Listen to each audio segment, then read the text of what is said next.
Yes, guys, what is going on? Welcome back to the Adapt Performance Podcast. In today's episode, we are joined by Dan Howells. Okay, so if you do not know Dan, I'm going to give you a quick whistle-stop tour of who he is and why I've got him on the podcast. So first and foremost, which is probably the most important thing, is he is a dog lover, and we definitely get into that. And I think most of the time you can always trust somebody that loves our four-legged friends. So that's a big tick in my eyes.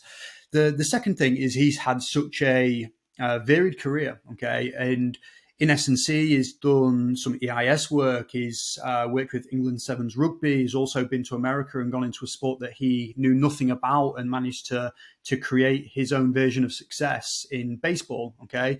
So we definitely, use baseball as the vehicle throughout this podcast, but ultimately some of the things that you're going to take away from this, at least is definitely what I took away from this, is the concept of lateral thinking and being really clear on what you're trying to get out of things and just challenging some of the biases and the thought processes. Okay.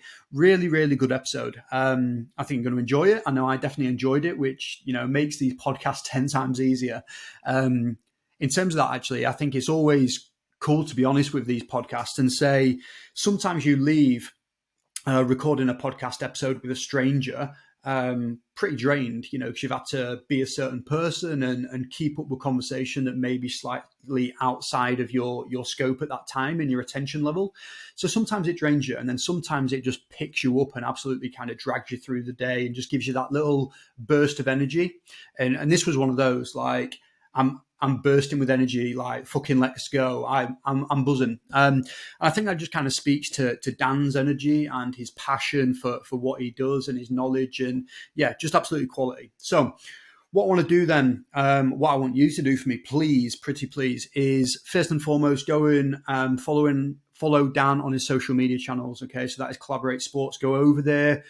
Just check out the stuff he's putting out. If you enjoy these podcasts and you enjoy today, you're going to love what he puts out.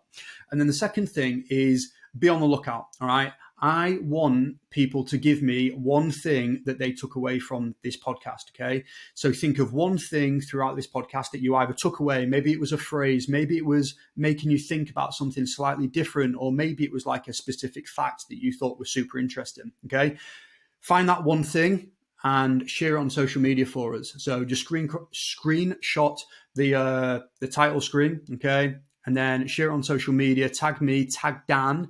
One, it helps the podcast grow, but two, it actually lets us know about some of the things that we are speaking about and whether it's hitting home with certain people.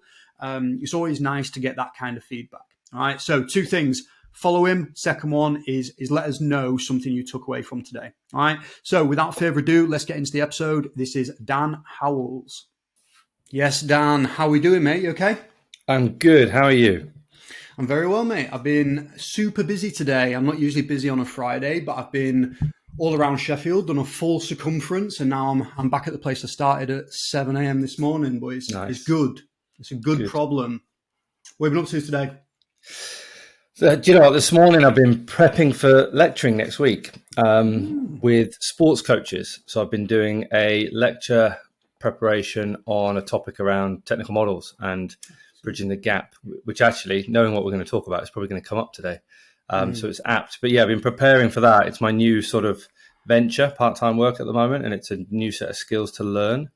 But, with any new skill set, you learn fast by jumping in, right? So there's a lot of that, but that was this morning's task. Yeah. All done, or you got more to do after this? No, a little bit more to do. I've asked for some feedback. Again, something that we need to do better as coaches. So I've sent it off for a bit of feedback before I finish the last 20% from the sort of person that's line managing that module. But it's. I think that my last 2 years of presenting online has helped me streamline my processes around content design, I guess, when it comes to lectures or educational sessions. So feel okay about it and wasn't too much of a time burden. Sick. Love that, mate. Before we actually get into the nuts and bolts of it, I didn't even tell you about that this was on my list. Tell me about the dog hotel. Tell me about that. Tell me. I'm obviously doing a good job because people are starting to ask me about that without nudging anymore. Dog Hotels, the Sausage Staycation, you can find us on Instagram, is closed today. My little two are here in the room asleep, but I mean, look, it's probably apt to talk openly about it because I left full-time employment at the end of last year and had an idea in the run-up to Tokyo about investigating not passive income, but more income in other ways. And licensing for a dog boarding establishment was not that expensive, less than my website. So I went through that process, and then January 1st, we opened as a boarding service for home boarding service for sausage dogs exclusively. Being in West London, it's quite a niche, quite a lot of them around here with small houses and therefore small dogs. And we've been oversubscribed. We've been fully booked. And it's just a different skill set again altogether. And it's been brilliant. So I've been able to merge what I love, dogs, and exercise and walking, together with what I'm also good at, which tends to be people and solving people's problems, and that's brought in an income. So there's a bit of a business model lesson there for people. But that's my another side hustle that goes. Mate, I love it. Quite well. Yeah, I absolutely love it. I feel like we should get one of them on the podcast. They can be the next guest. Get one of the sausage boys on here. Well, yeah, they're down in the bed here. But luckily, I picked today because I knew it was a closed day for us, and we'd had limited barking in the background. So love it. Mate, that's quality. I can remember the first time I heard that. So I was around at Gary Hutt's house. We was having spag bol, and we were just on about. We were just chatting through, different people and projects going on at the moment. And he said about, I think it was right about the time he was doing an interactive webinar for you on boxing.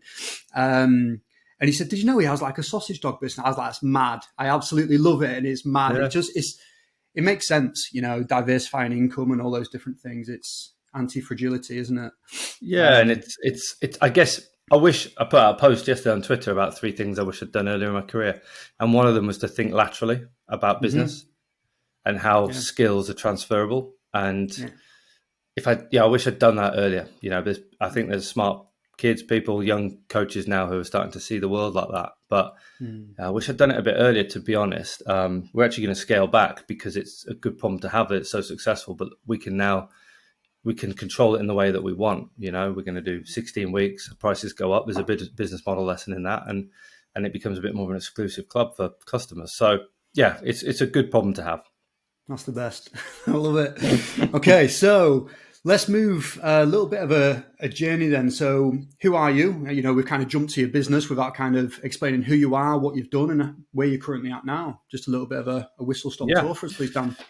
Yeah, so Dan Howells, been in coaching, I guess, nearly 20 years when you look at my education at university, because I was coaching at university. I went in as a sports science graduate, earned some extra money working for councils with after-school clubs and learning disability clubs, and realised I had a bit of a passion for coaching, but just thought that I could do that within rugby and maybe skill development, and went down the route of physiology. Had an interest in physiology because my degree was sciencey and lab-based mostly. And the perspective there was kind of pushed me towards that direction. The perspective of the degree pushed me into the perspective I had. I didn't have an open mind to think about strength and conditioning at the time. And I also played rugby to a decent level, so I had exposure to S&C coaches. And so I just thought I knew it because I had them. Run fast, lift heavy, have a protein shake, run far, more is more. And then I went over and did an internship in the States, which was focused on physiology, nutrition, biomechanics, and strength and conditioning. So it was a multitasking internship with the US ski team, and it was brilliant. As soon as I got there, my eyes were opened to eccentric methods, force diagnostics or strength diagnostics. And it just made me look at sport completely differently. And I've done this twice in my journey, which we'll talk about the other one later. But completely go out your comfort zone with a sport you have no emotional bias to, no known prior knowledge about, and you just look at it differently. And I just looked at skiing as a task, a problem to overcome, and it just opened my eyes to what was possible. So then I went down the S&C route and came back, went to become a sports scientist at Brighton University 16 years ago. And then after 18 months of working specifically to improve my coaching, get my UKSCA, fill the gaps in my skill set, and then start applying for dedicated strength and conditioning jobs. That led me straight into the EIS, fortunately. And there's some lessons in what I did before that I think helped me stand out at that point. But then 5-6 years in the EIS, across many different sports, adaptive, disability, men's, women's sports, and then specialised in women's rugby for the last couple of years before going into pro sports, which was London Wasps, as it was then, and then England Sevens for 5 years. Did the flagship Olympics with West England Sevens, debuted, and then went over to Florida for 3 years and did baseball, which I know we're going to get into. And that was a big leap, both work-life leap. And then came back last year through, honestly, no decision of my own. It was taken out of my hands a little bit. Came back and got invited back into the Sevens, went to Tokyo. And then at the end of that, I had my business up and running with Collaborative Sports, which isn't a full-fledged business. It's sort of 1 to 2 days a week. And that's based off my love of helping other people. I'm not really coaching athletes much now. I'm consulting and coaching coaches. So my purpose hasn't changed, i.e. to help people be the best versions of themselves. But how I realize that purpose has changed. And that's another reason for me going back to lecturing, because it would be false of me to challenge my mentees to fill the gaps in their skill set if I wasn't doing the same. Would you have, just digging in on that, if you would have gone back to when you were just starting S&C coaching, either at London Wasps, could you have seen this in your future? Was this like a plan, or is it happened organically? Not a plan at all. I think you only realize sort of the opportunities with the leaps you take. So the mentoring came from my purpose again. Like in COVID, I sat there in my house in Florida, very lucky to be paid to sit and wait, essentially. And I was like, wow, like there's people out there who need me more than I need them at the minute. There's also a lot of lecture-based webinars going on where people can't interact. And at a time when COVID's separating people, how can I create collaboration, which was, the sort of focus. And so I brought people together for interactive webinars, discussion-based, like multi-people podcasts, like multi-group podcasts. And the reason I did that was a coping mechanism. I had my purpose taken away. I was coaching day in, day out for 12, 13 years. Suddenly I have no purpose, and so I just overcame that problem with a solution. And luckily I realized that solution had some sort of merit in it, which meant that there could be some transactional element to it, just like the personal training, So yeah, it wasn't planned, but it was having the open vision to see an opportunity within it. And I think that's true of anything. In my career, I would always be looking for opportunities to develop myself, leverage my situation somewhat, with my employers. If I had half a day, what could I do on the watch of my employer to go learn? It would help them because it would grow me. And I don't think people do that enough. There's too much loyalty to employers when they don't realize that personal development, it should be part of your 40 hours of time in a week. So yeah, I didn't forecast it, didn't predict it, but it aligns to, I guess, core values and ways that I like to live by.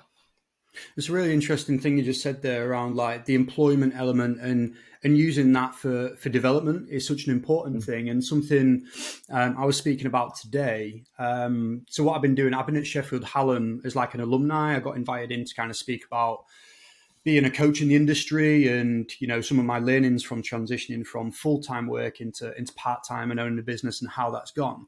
And this was one of the things I kind of spoke about. And I'm really thankful that I've had the opportunity to have full-time work and ultimately, mess up on somebody else's time, and learn those lessons and have somebody above me, line managers to give me feedback and evaluate where I'm at and bring me through that process. I think it would have been more difficult for me personally if I went straight into self-employed without having all those skills and self-awareness. I think it just would have been a slightly different mix for me. I don't know if you agree with that or... Yeah, I think you'd probably be blinkered. Like, I think people who are successful in themselves and personal businesses do so because they're so focused in one direction. And then they bring on people to give them perspective or to support them or to solve the problems they can't. And it's just a little bit of a different way. And I do go back to my time looking at Olympic sport versus pro sport. And I wonder, would I have made a jump into baseball having only ever worked in pro rugby.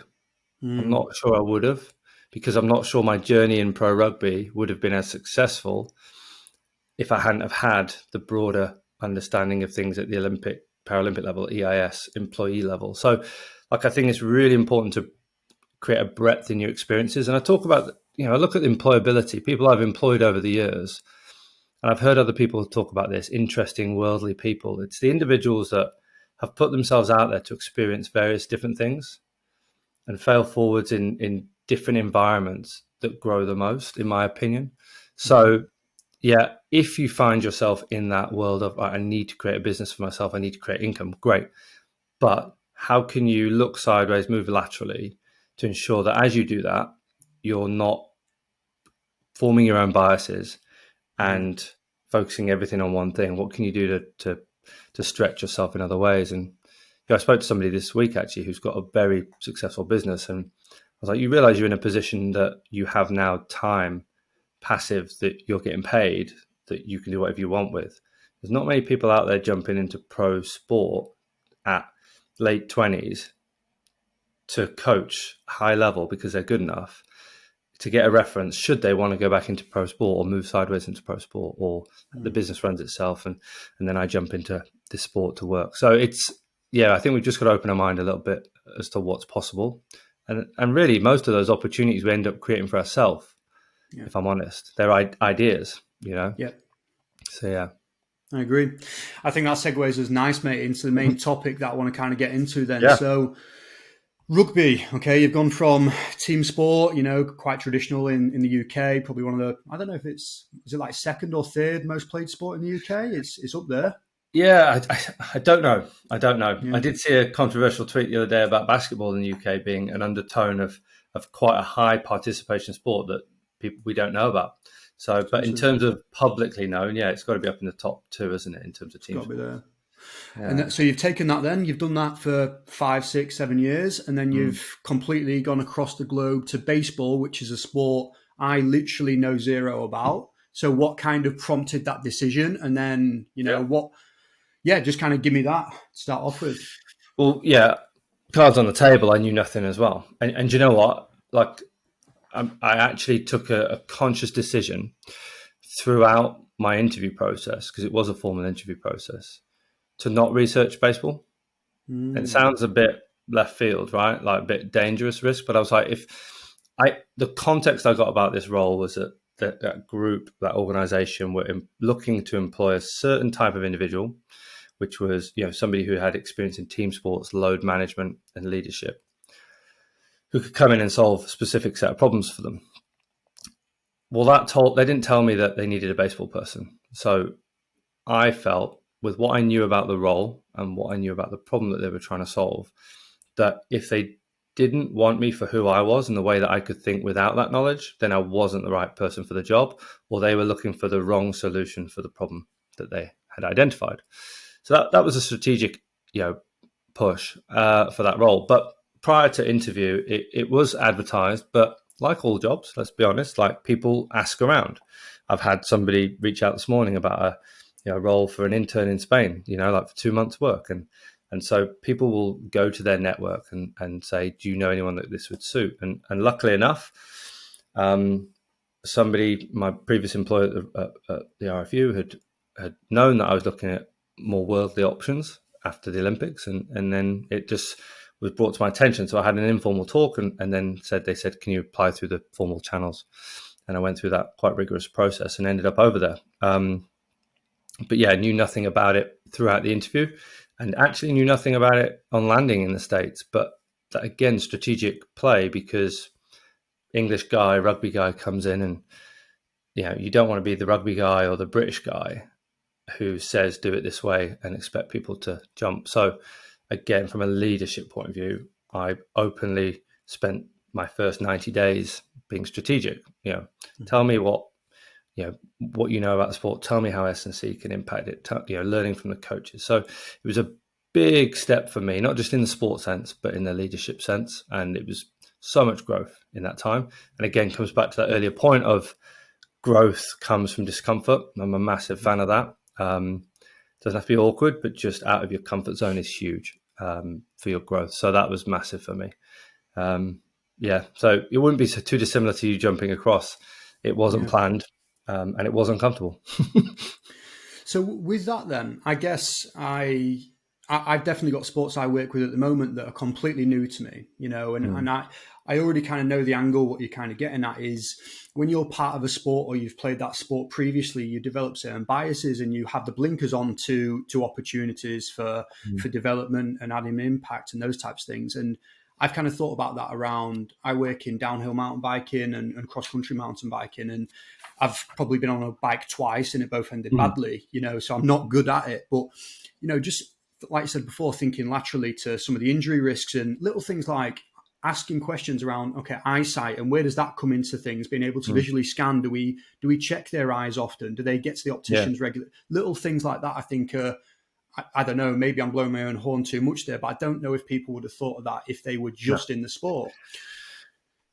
But I was going to say, just to comment on that, you're absolutely right. It comes, reverse engineering is bang on trend as a phrase, right? Yeah. And at least the perspective is moving towards that, right? I talk about this a lot. We learn explicitly, and we learn about technique, technical models, executions, coaching cues, how to do things in the perfect sense. And then we get into the real world and realize 90% of that is applicable to 10% of the work we do, right? But it's also the wrong way of building your impact, right? Our jobs as practitioners, sports performance practitioners, is to improve an individual, help them realize their potential and create impact. But it's not necessarily win and lose, right? So you've got to go to the sport end, and this is where reverse engineering, I think, becomes still a bit blurry. You've got to go, what does success look like? I'm a big fan of that phrase, but I'm a big fan of digging into the detail. You've got a difference in my mentees who are working in schools, and we talk about adherence and enjoyment versus people who are working in professional environments who need to win every weekend. And so, again, the beauty of having other people to talk to is perspective that other people gain. But different environments are going to have different outcomes when it comes to what does success look like. Only when you answer that question can you dig deep into what are the impact opportunities. So key impact opportunities in baseball were hitting and pitching, no doubt, right? It's so simple. In rugby, it's a bit dirtier because it might be down to game model and how you want to play. But then we could build backwards and go, right, what are our enablers that help us achieve success in this way and disable us accordingly? So, strength plays quite significantly, right, in hitting. So we were able to establish specifically what types of lifts and actual force metrics influence hitting capability, which influence our ability to succeed, because home runs was a big scoring opportunity and a big percentage chance of winning.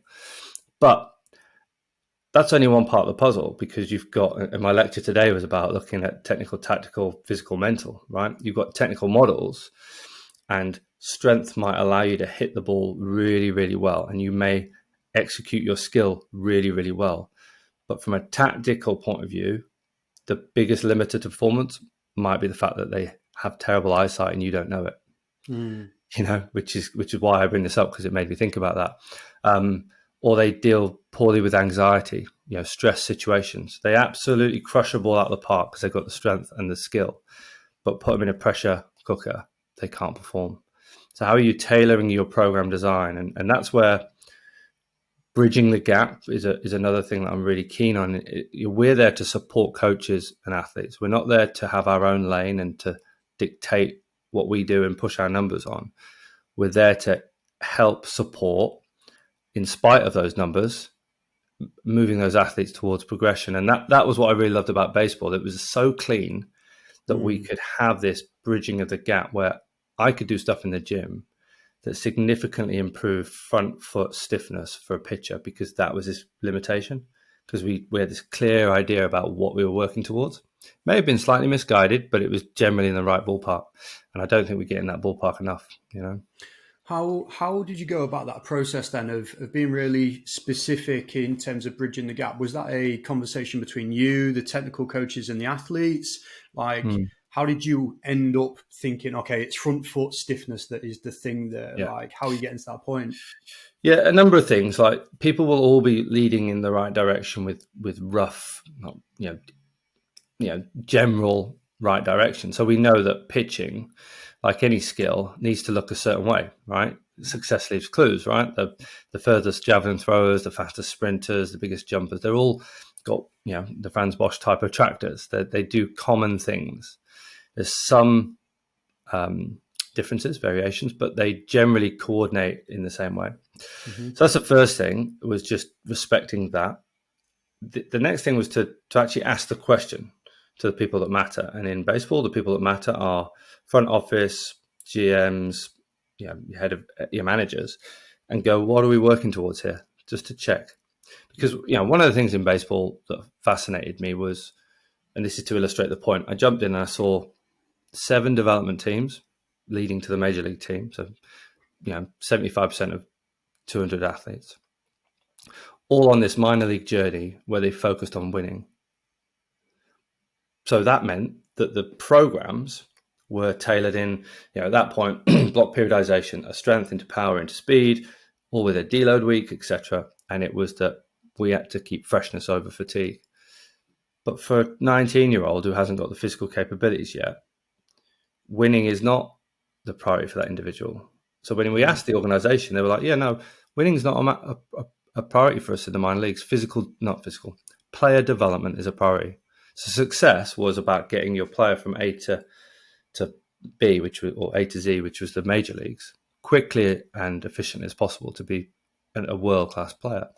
And if every team lost every single game, but that happened, that was business. That was actually performance and business success, because that player's commodity goes up because his individual stats go up irrespective of team result. So, yeah, people weren't asking that question. Once we got that clarity, we could work backwards and go, right, well, everything we're doing in the minor league system is about prioritizing how we get these players to hit harder and throw faster. Now, yes, rest and freshness comes into that, but not as suddenly the priority, hierarchical need. It comes in there as a support decision. Then the next bit was we can't just guess when it comes to influencers. We have to go and look at critical determinants. So in the background, our sort of systems, processes, as well as people. Those are my 3 tiers of sort of like performance management: people, systems, and processes. So our systems and processes had to support the collection of evidence and the update of knowledge capture, to inform decisions about future direction. Not just, all right, we think strength plays, so we're going to go chase it. We actually had to go prove that. So it was a year in the making of collection of data, small projects, presentations of relevant people, buy-in from staff and coaches to show them this information, to turn their heads and think differently and influence. And then we could, see the fruits of our labor, basically, which we've got to just before COVID. What did you come up with there? Like, what were some of those physical determinants? What were some of those things you were kind of hunting for, those enablers? Yeah, I think, well, I've said it a few times now, and without giving too much away, put simply, you look at the characteristics of somebody hitting a 100-mile ball 450 feet. They have to be big and they have to be strong, and they have to be absolute strong, not relative. So the small dudes are already chasing a battle anyway. Some phenomenal small players out there who are very gifted, but they've probably got a bit of freak strength in them as well. But when you look at your pitchers, they're all different shapes and sizes. They're in control of the ball. They don't have to overcome inertia in any way in terms of a ball, an object coming to them, like in hitting. And you look at it and it's a lot more elastic. It's a lot more ballistic. Yet we were really training both cohorts of position in the same way. Generic strength, generic power, generic speed. It's specific in the sense of phase shift, but not really when you looked at tasks of those athletes, what they had to do repeatedly. So we went and looked at that, and generally speaking, the force, irrespective of time, impulse became a big player, and absolute strength became a big player for your hitters. Whereas your pitchers, strength wasn't an influencer. In fact, we were seeing that some of our strongest dudes were some of our slowest throwers.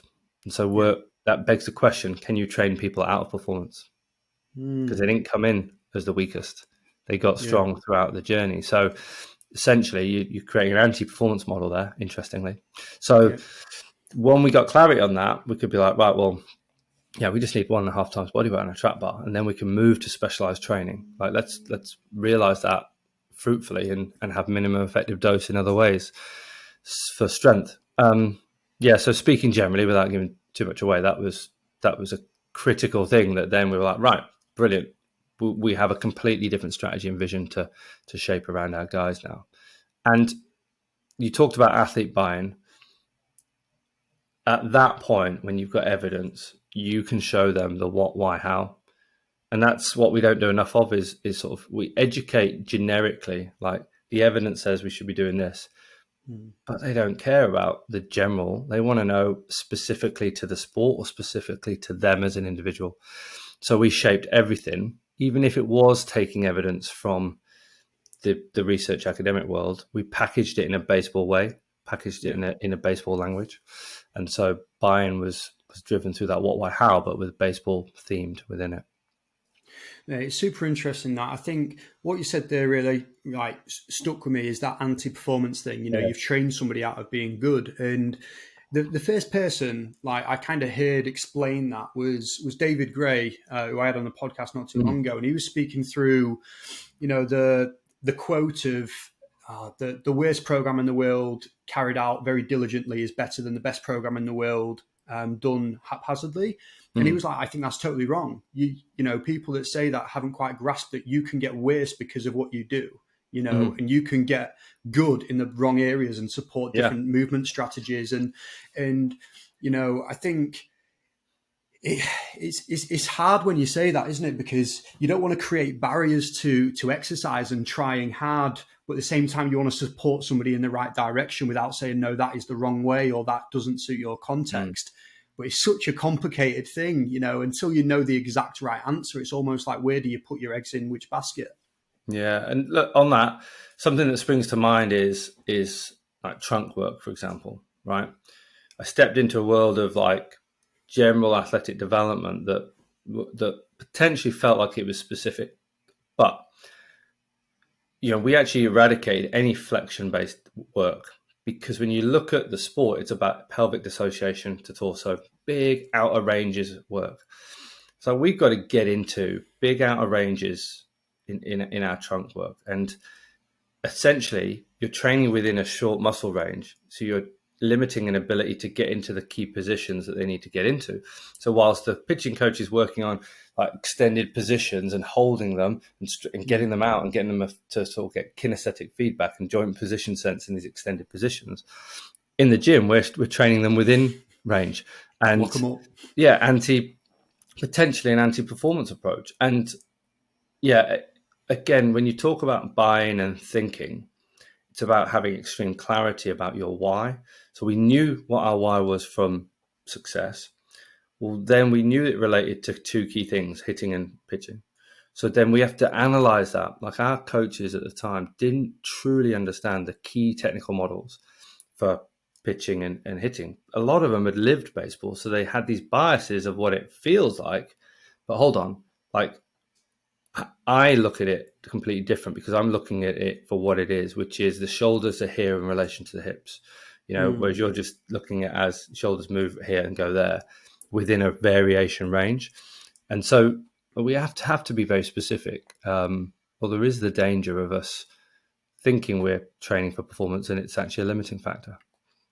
Yeah, it's mad, mate. I said at the beginning actually I don't have a clue about baseball, and that is largely true. I went over to the States maybe 6 years ago, and I did an internship at Pepperdine University.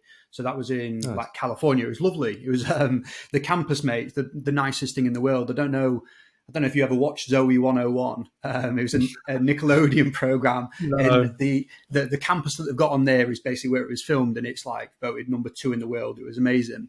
But anyway, so one of their big sports was baseball, you know, and it was really interesting being a fly on the wall and seeing how the coaches spoke to the athletes and how the coaches spoke to each other about these sports. And it was very obvious to me initially, like what seemed supreme is that they were baseball guys that have just kind of moved through. Mm. Like there wasn't much of what you said there of like asking questions. Maybe I just wasn't hearing those conversations behind. That's also a thing. Maybe that's Yeah. I don't have the facts. But is that always the case then? Is that something that's changed more recently where they're getting non-baseball guys in? Yeah, I wouldn't necessarily say non-baseball. I think your approach there to talking about the way people think is probably the better reflection. Whether or not it's a non-baseball person is kind of the secondary factor. Yeah, the club that I was involved with were hugely renowned for thinking in an analytics and an outside the box way, and they're playing in the World Series tonight, and that's exciting because I think it's four times in 6 years. It's a ridiculous feat. And it's all come from their player development talent pool, and that's because people thought wider and laterally about how to recruit talent, how to develop talent, and there is a bit of a culture in some environments about stay in your lane. It's the way we've always done it, and that just doesn't work. You've got to critically evaluate or reflect to grow. Otherwise, how do you know what you're doing is working or not? So it's more about the way people are thinking and applying. And again, comes back to this concept of growth and trying things outside your comfort zone. Because if you don't change anything, you can't measure anything, really. Mm.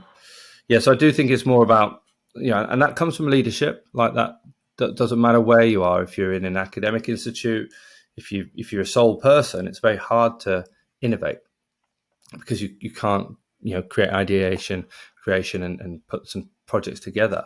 It's very tough. So it doesn't really matter the environment. The thinking comes from probably the empowerment from the leadership as well, the psychological safety of being able to think like that. And I talk to my mentees who maybe aren't directed in that way. Okay, you can influence that the other way though. If I'm working with someone and they're not driven by growth or driven by sort of moving the needle or innovation, then I'm going to pitch to that person in what I call a what if manner. Nobody said, let's put a man on the moon. They said, what if we could put a man on the moon, right? And it's the same here. So what if we could get a clearer picture about physical development for our rowers? Oh, what do you mean? And then you start to explore it. That's just the engagement soft skill. So it can happen from down up if you haven't got the people leading you, but ultimately leadership does matter in that sense. And I had psychological safety to drive the sort of innovation forward in that way, in that environment. And again, like I said to you, I kind of researched that in my preparation for taking that role because I didn't want to be in an environment that was, we've always done it this way. And I knew I wasn't going to be stepping into that. Was there any kind of pushback from staff and higher ups in terms of that thinking, or were they all on board already? Were they open to those things? Was there any kind of disgruntled people? Yeah, I mean, not above me because they were the ones that had employed me. Definitely in my team, I had 13 S&C coaches and then another 16 athletic trainers who were in a discipline to the side of me, and I had to co-work with their head of athletic training, and that was difficult because the mindset in injury rehab is reactive, really. Let's be honest. It's like we've got to react to what happens in front of us, whereas S&C can actually be more proactive. So that was tough. But yeah, of course, like people who had worked in baseball all their lives knew better than me in many, many ways, in most ways. But I just added a different skill, and my skill was to think differently and bring out the best in the environment for them. I wasn't trying to quash what they brought to the table. Brought a lot of experience, and those guys were really the fundamental tools for me because I had to learn because I had no experiential knowledge, but I could take it on black and white value then and interpret it in different ways. The skill is being non-threatening, right? Let's say you've been in mountain biking for 15 years and I come in and manage you. Like if I'm saying, why do you do it this way and not that way? It's very different to, talk me through how we do this. Yeah. So Help me a lot of understand. it is the skills. A lot of it was the skills so I didn't really have too much friction when it came to that, to be honest. Saw other people get it, but I think it was down to soft skills. So I think the thing that I'm picking up through this is literally more around how we think about things, and I think you saying that you've come from like an EIS background, and I've seen a lot of that as well. I've seen a lot of people being a lot more aware and generally just thinking around a topic. And one of the first examples I kind of heard of this was Alex Wolf. He was on a podcast and he was speaking through. It was, what correlation can we get between, I don't know, a 500-meter erg time and what was the correlation? And he said, we went through all this testing. And eventually what we came to was peak force on a leg extension or something along those lines. Yeah. And he said, we started, putting leg extension in the program. And he said, at first, people were like, why are you not back squatting? Why are you not doing this? Why are you doing leg extension? He was like, well, why would you not? If you found that thing, why are you not doing that? And it was more just like a little bit of a stress test to get people thinking about whether it kind of goes back to what you were saying before. Are you training to win, or are you trying to develop them to get towards that top where they win? And it was such an interesting thing. Do you think like where you're at the moment in terms of your thought processes, that come from the EIS, or have you always been that way, or have you picked it up along the way? Yeah, I'd probably say I have to give the EIS the sort of praise it deserves, really. Yes, I think, because although I was working in an environment with a team, I was actually multi-sport, but generally that environment now is allocation of service provider, i.e. S&C coach, to a team.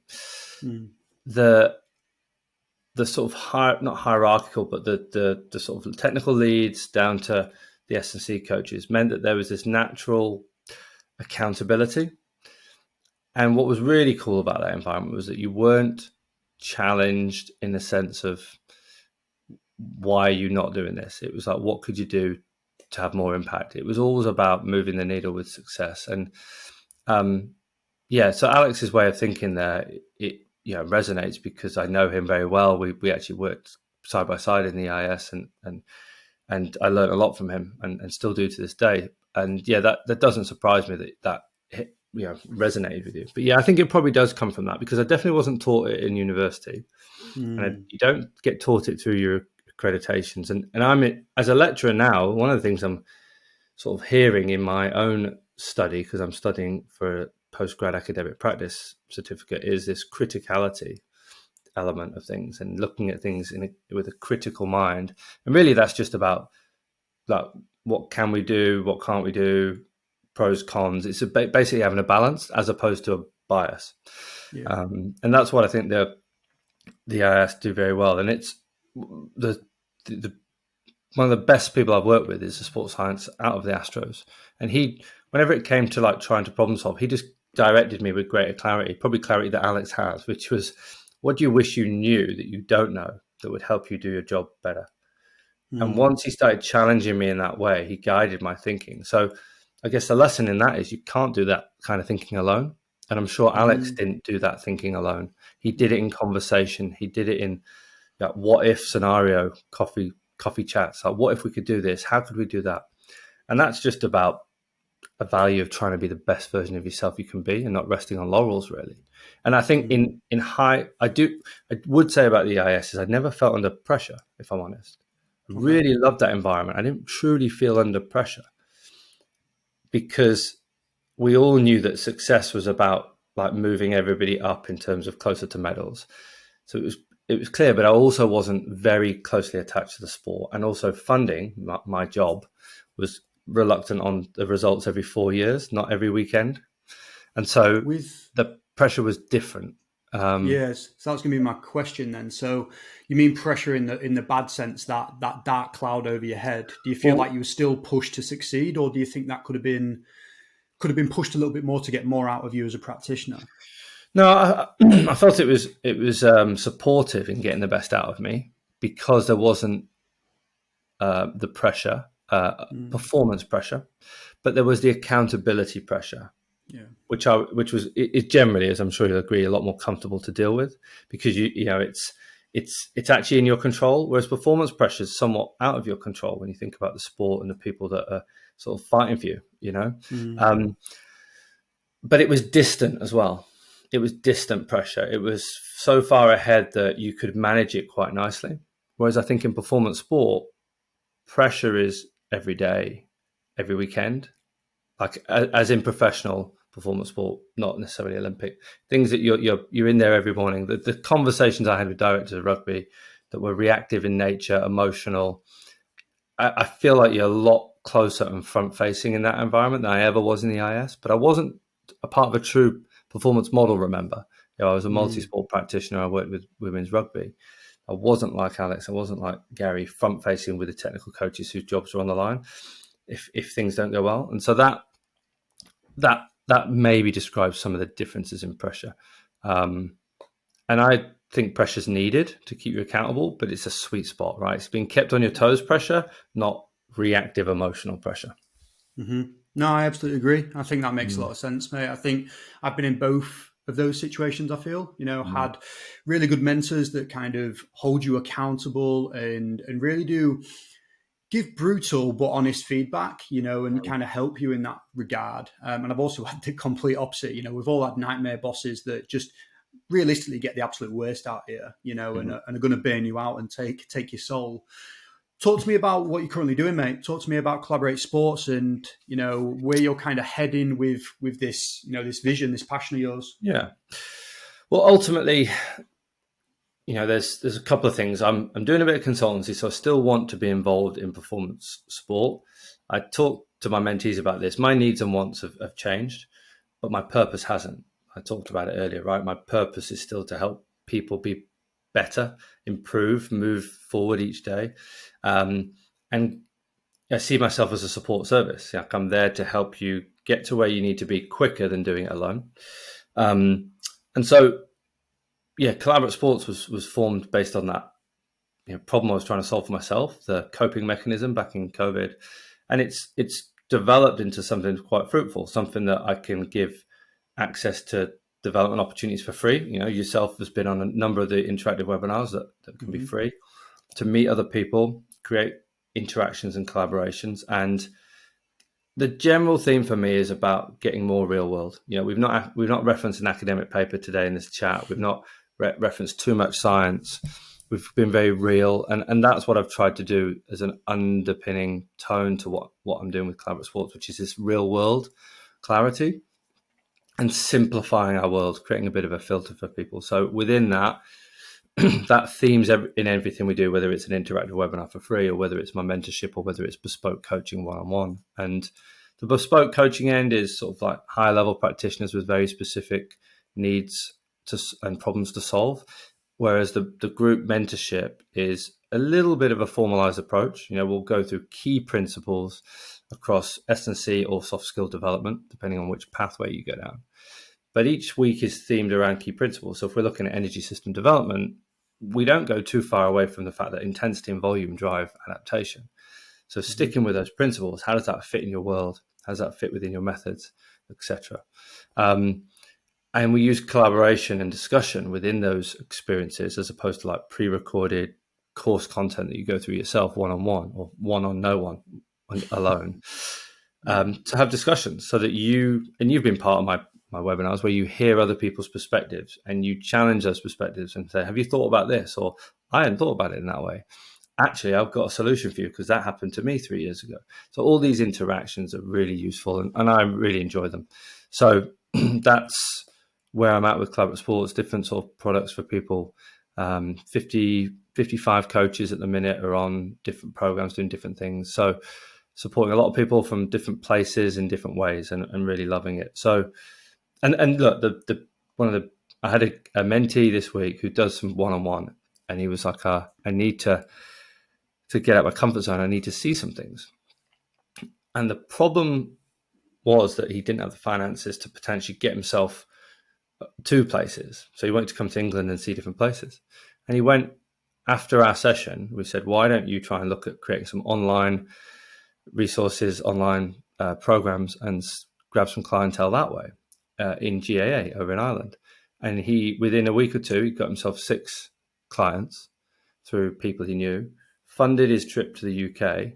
And then my relationship with him from a client point of view was like, well, let's get you in places. And he landed on Monday, went to Northampton Saints, then he went up to Loughborough Uni for the day Tuesday, GB7s Wednesday, yesterday Ealing Rugby in the morning, and then had 4 hours at the St Mary's Centre for Academic Practice, I think, with Stephen Patterson, and he saw 10 speakers last night and networked phenomenal. So like that gives me great motivation to keep helping people. But the problems we're trying to solve are often the textbook is not the answer.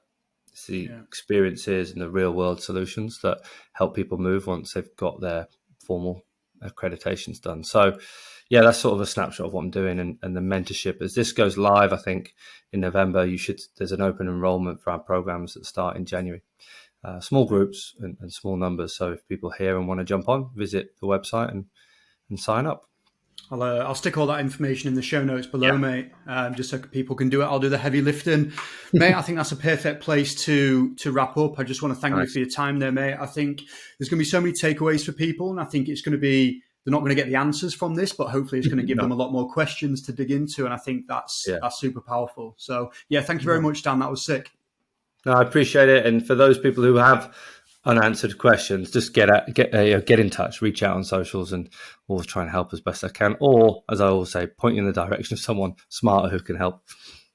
Love that. Cheers, mate. Thank you. Appreciate it.